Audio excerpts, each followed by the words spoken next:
ইদানিং অনেক কথা বলা হচ্ছে যে ডক্টর ইনুস সে বলে নারী পুরুষ সমান অধিকার দিতে গিয়ে সে একজন ছেলে ও মেয়ে যে বিবাহে আবদ্ধ হয়, মেয়ে যদি সে ইচ্ছায় ডিভোর্স দেয় তাহলে মেয়েকে মোহরানার টাকা দিতে হবে, এবং ছেলে যদি নিজে ইচ্ছায় ডিভোর্স দেয় তাহলে ছেলেকে মোহরানার টাকা দিতে হবে।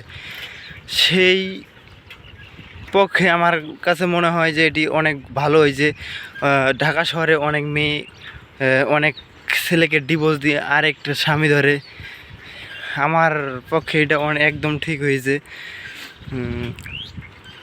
আরেকটা বিষয় হচ্ছে মেয়েরা বলে মানে ছেলে মেয়ে যে প্রেম করে তাদের বলে বিয়ে দেওয়ার, তাদের সাথে বিয়ে দিতে হবে, এটার বলে আইন জারি হয়েছে, ডক্টর ইউনূস বলতেছে।